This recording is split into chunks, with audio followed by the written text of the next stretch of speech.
This episode is dedicated to the memory and legacy of Comrade Jose Maria Sison, founding chairman of the Communist Party of the Philippines, who left us earlier this month. His stalwart revolutionary communist legacy, his love for the people of the Philippines and the world, and his lifelong defense of the legacy of Chairman Mao and the Great Proletarian Cultural Revolution will forever make him a hero of mine and millions of others. 大家好，同志们!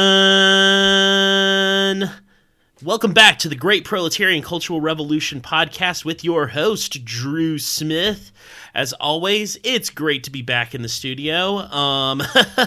It's been a pretty wild December. As you guys probably know, here in China, we finally ripped the dynamic zero COVID Band-Aid off, and we let Omicron rip through the country, and yup, I was one of the first casualties.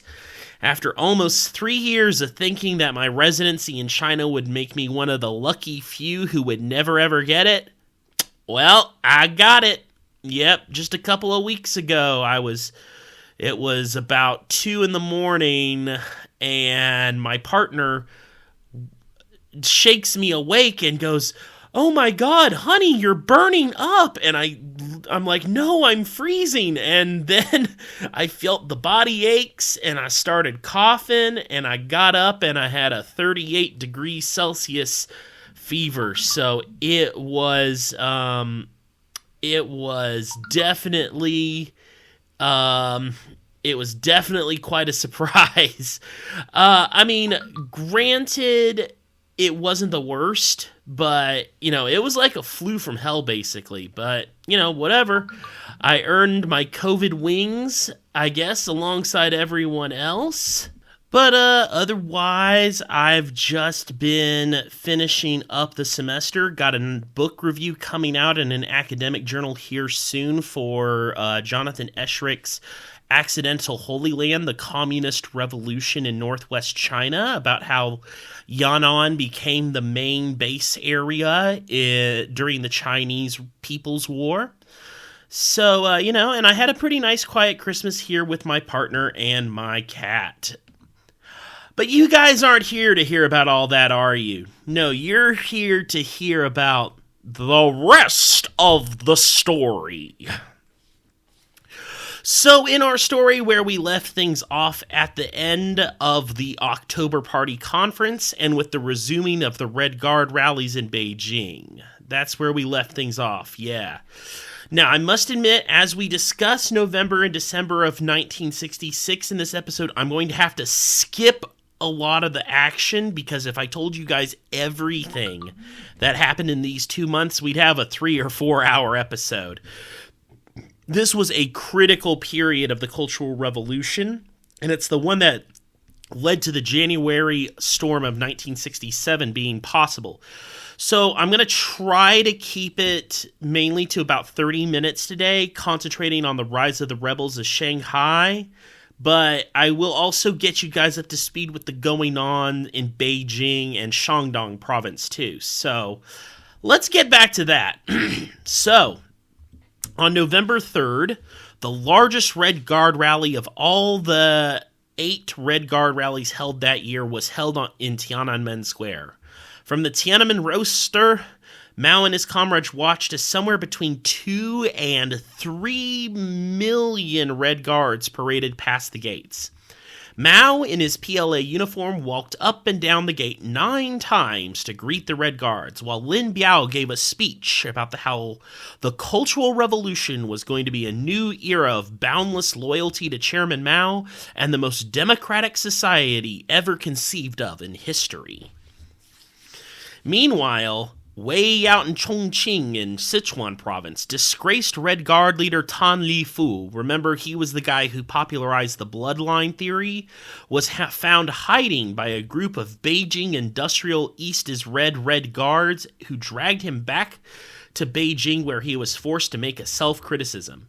He admitted to everyone and to his opponents that they were the true revolutionaries and formally renounced the bloodline theory. However, it would still be a major idea that flowed through much of Chinese society for the remainder of the Cultural Revolution, but at least it now had been officially unsanctioned by its creator. Then on the 7th of November, Kuai Dufu and the Qinghua Jingjiangshan Red Guards declared that they were going to bring the Destroy the Old World campaign to its ultimate conclusion, annihilating the Kong family, aka the family of Confucius. So on the 10th, 200 Jingjiangshan Red Guards marched to Chufu in Shandong province, Confucius's hometown, and began to occupy the Kong family temple compound. They phoned Chen Boda to ask him if they could proceed in their attack on Confucius. And well, Chen gave them the go-ahead to literally dig up Confucius and destroy his tomb. Point blank, no joke. The Red Guards were told they would have permission from the party center to dig up the remains of China's most important cultural and philosophical figure for millennia. And yes, they were going to do it. Before I tell you guys the stories about how the Red Guards finally, literally blew up Confucius, let's head to Shanghai. And here's where we're going to stay for the majority of the episode, with a few detours back and forth to Beijing and Chufu. So, on the 6th of November, the 3rd Red Guard HQ's Shanghai offices held a congress of 17 rebel factory worker factions. And this was an interesting bunch because they were going against the orders of the Shanghai branch of the All China Federation of Trade Unions, which was strictly Liu Shaoqi and Deng Xiaoping in orientation.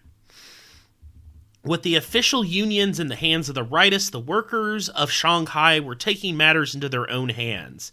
After 3 days of negotiations at a rally of 10,000 workers in Cultural Square in central Shanghai, they announced the creation of the Shanghai Workers' Revolutionary Rebel General Headquarters, which we will refer to from here on as the Shanghai Worker Rebel HQ or the Workers HQ. Wang Hongwen, the factory worker who up Shanghai's first Dazabao, you guys might remember him from the couple of episodes ago, he became chairman of the Workers' Rebel HQ. Immediately, the rebels called for the Shanghai Party Committee and municipal government to stand down to their rebellion, as well as that of the Red Guards on Shanghai's university and high school campuses. Cao Diqiu, however, refused. He thought they were a bunch of dregs and riffraff and a bunch of counter-revolutionaries. Now numbering 20,000, the crowd marched to City Hall to launch an assault on the bourgeois reactionary line. When the government refused to hold an audience with them, the Workers' Rebel HQ did something entirely shocking. They decided to go to the big man himself. In the early hours of the morning of the 10th, over 2,000 Worker Rebel HQ members literally hijacked a train to Beijing and demanded it go straight to the capital with no stops in between. Unsure of how to handle the situation, Zhou Enlai called for the train to be halted, and the train pulled into Anting Station about 20 minutes outside of Shanghai. The Shanghai rebel workers got off the train and laid down on the tracks outside the station, blocking the Nanjing-Shanghai rail line. Mao still did not weigh in on the matter, instead holding yet another Red Guard rally in Tiananmen, this one lasting for 2 days. While Mao was busy frolicking with his young comrades in the square, Chen Boda telegraphed the Workers' Rebel HQ offices in Shanghai, asking for them to head back to Shanghai.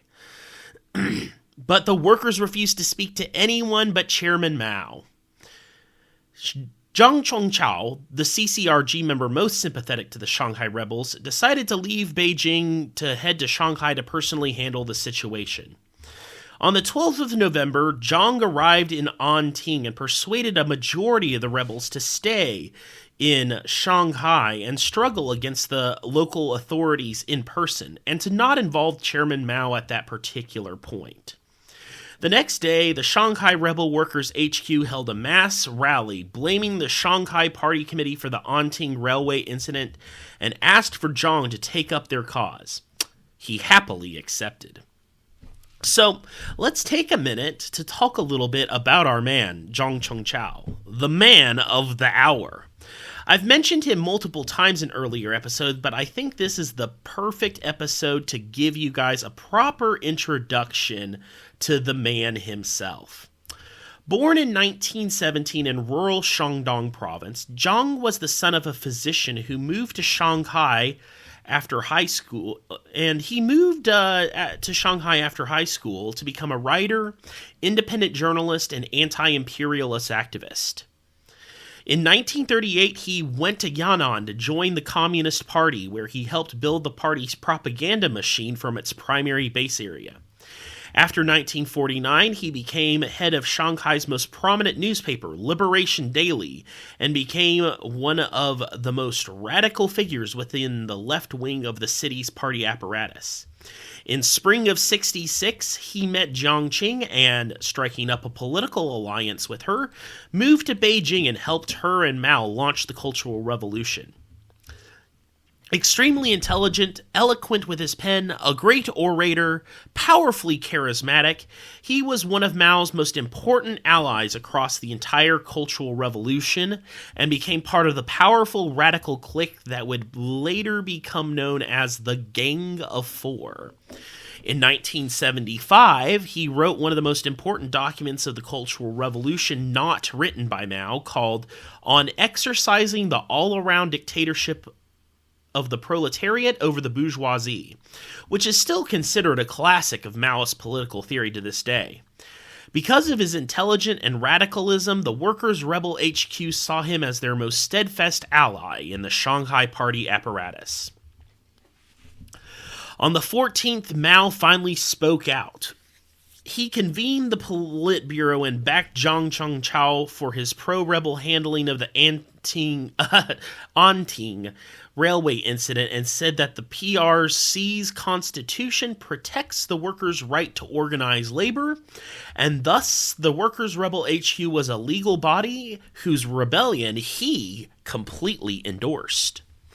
Meanwhile, back in Chufu, the Red Guards had destroyed the state council's plaque that marked Confucius's tomb as a national historical and cultural protected heritage site, and began holding a series of rallies dedicated to the criticism of Confucius, the bourgeois reactionary line, and Confucianism. Peasants and workers from around Shandong province began to take part in these rallies, and a great deal of local agricultural production began to be disrupted. In Beijing, students at the Beijing No. 6 Middle School wrote to Chen Boda complaining that the Red Guards at their school were holding people hostage in a manner akin to the Red August incidents, but that the local police were refusing to take action.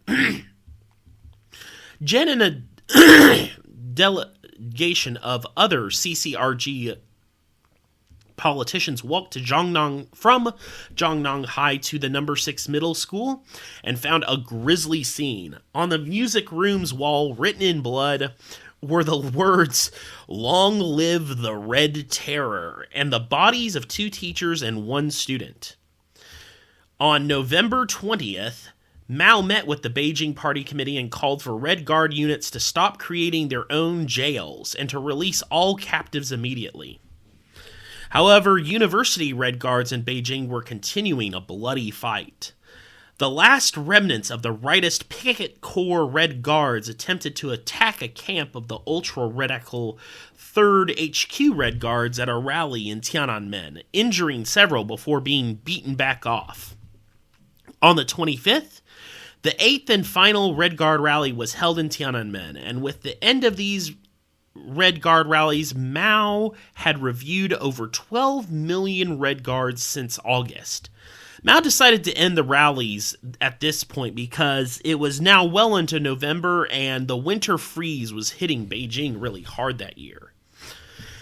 Meanwhile, In Shanghai, Red Guards held their own rally in support of the rebel workers' HQ, and it was clear that the workers and students of Shanghai were on the same page. Well, sort of. To be honest, there was a major split within the ranks of the industrial working class in Shanghai. Out of the workforce of 2.7 million workers, 1.9 million workers seemed to support the left, but still a whopping 800,000 workers supported the right wing of the Shanghai Party Committee and the All China Federation of Trade Unions.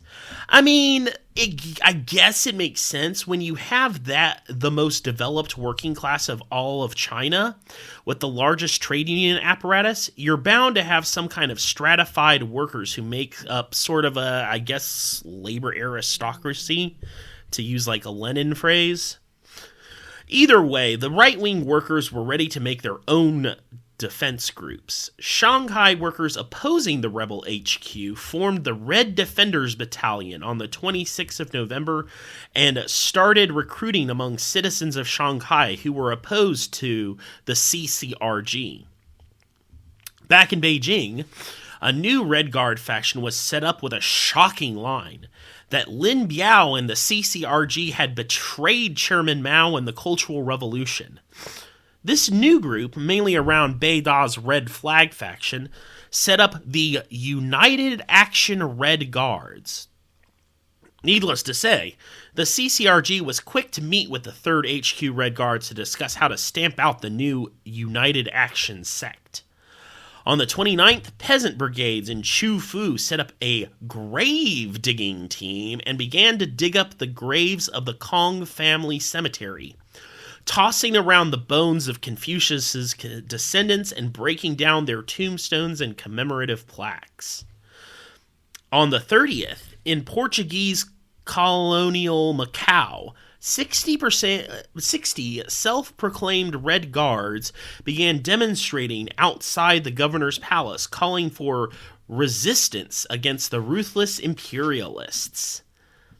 Also on that day, November 30 was a busy day in China. The Red Guards of Shanghai stormed the offices of Liberation Daily, which, like I said, was one of the most important. It was the main Shanghai newspaper, and it was one of the largest circulated newspapers in all of China, and closed it down for refusing to back them and the Workers' Rebel HQ.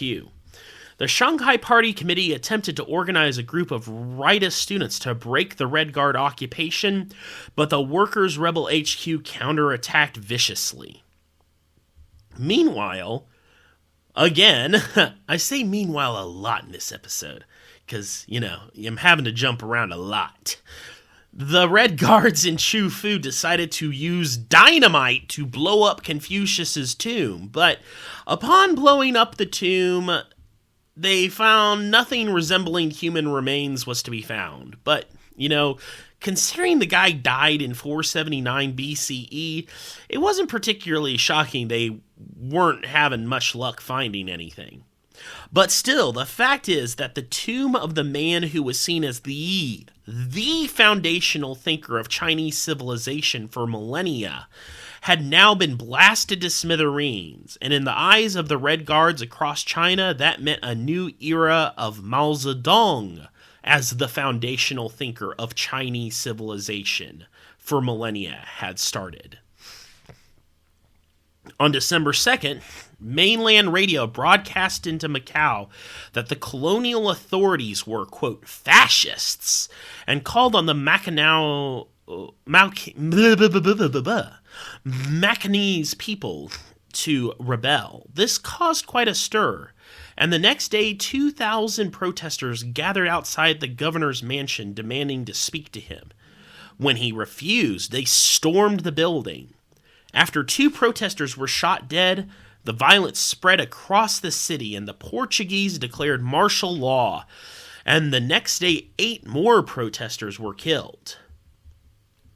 On the 4th, the CCRG met to discuss whether or not the Cultural Revolution was disrupting the economy.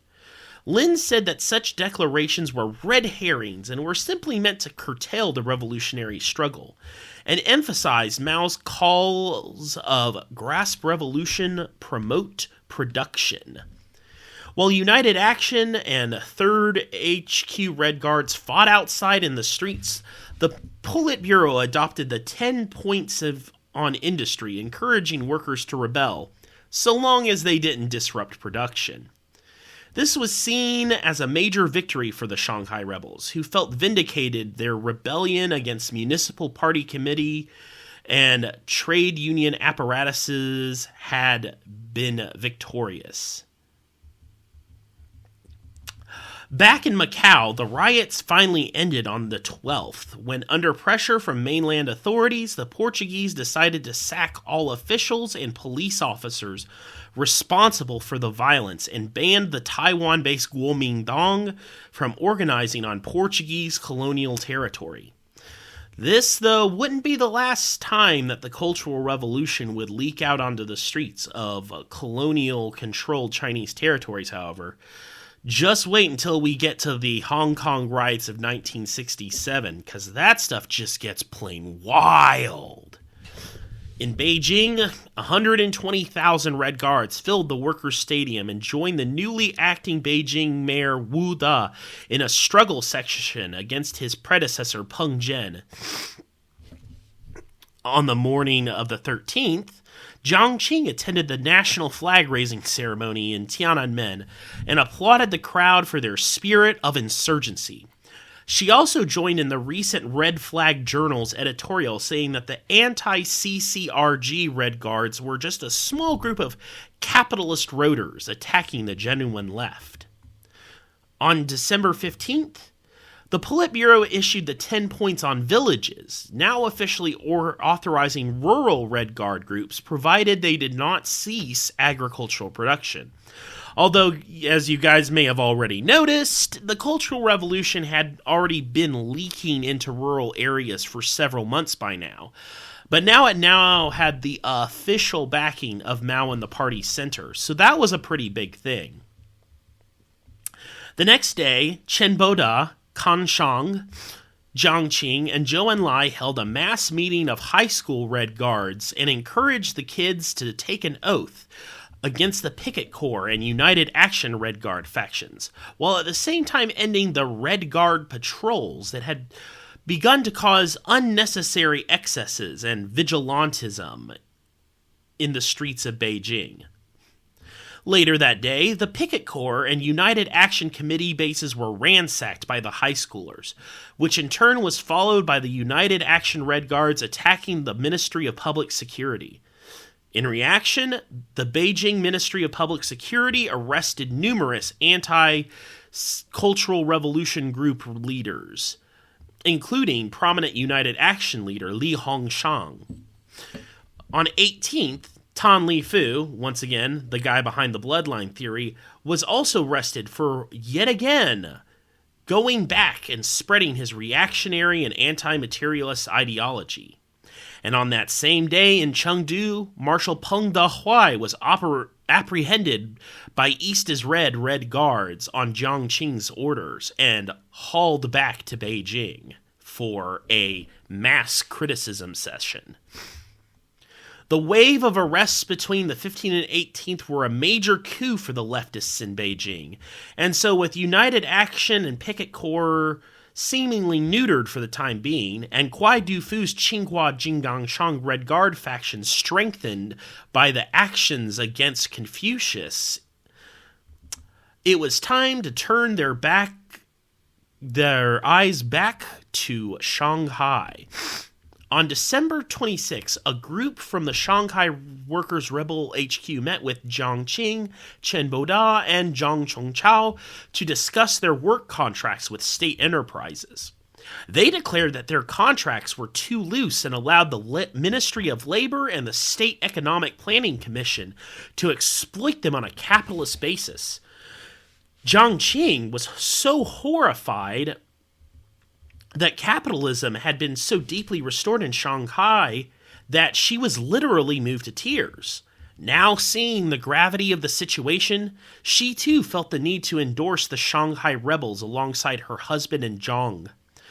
Mao proposed a toast at the ending dinner to the unfolding of a nationwide people's war and celebrated the uprisings in various party organs.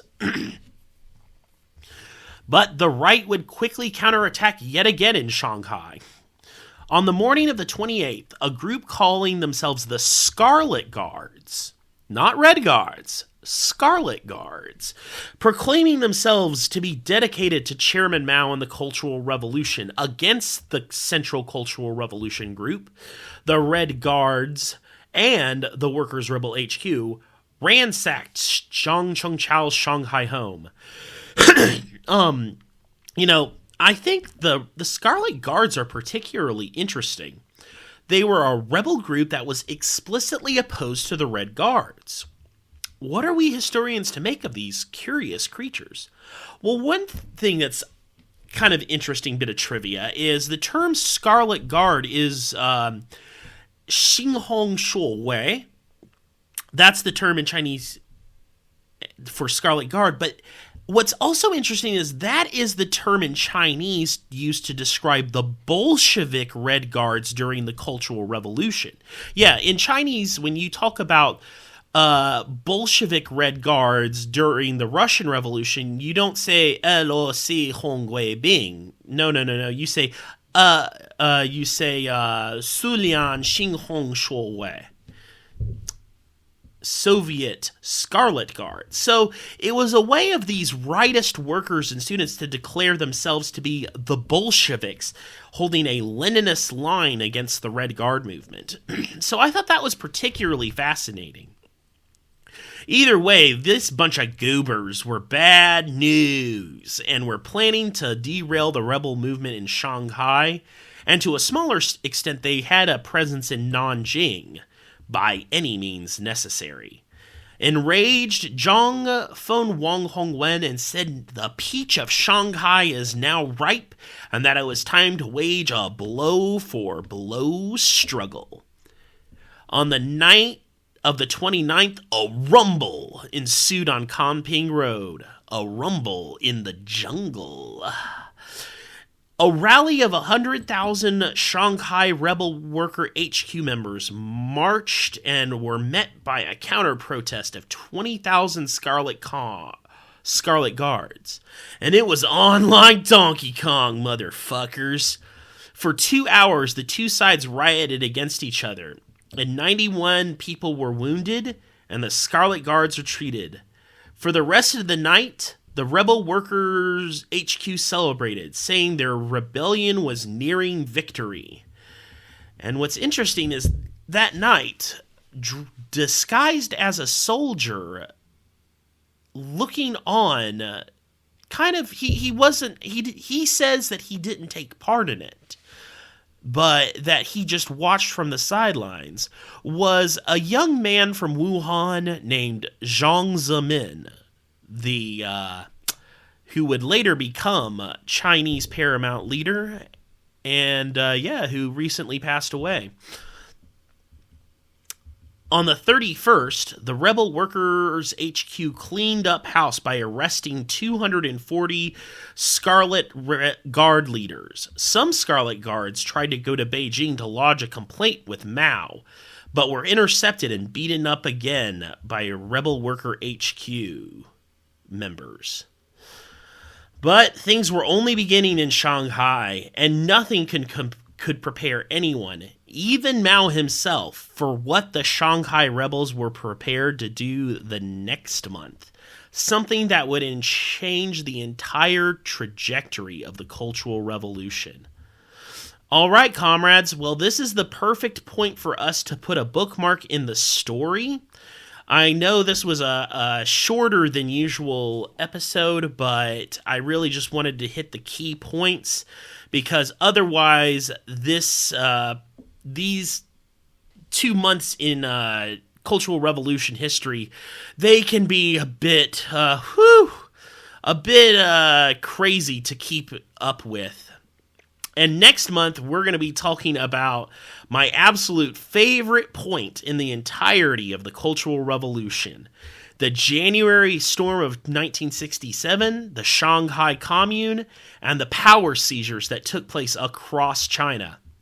Trust me, you guys are going to be on the edge of your seat as I give you a play-by-play account of one of the most exciting periods in all of Chinese history. You guys do not want to miss this. Anyways, y'all, have a happy new year. Party responsibly this New Year's Eve. Don't drink and drive and all that. And I will see you at the end of next month in 2023. We have a corrections corner. In episode 3, I mentioned how at the first Red Guard rally on August 18th, 1966, that the Communist Party of Australia had a delegation present.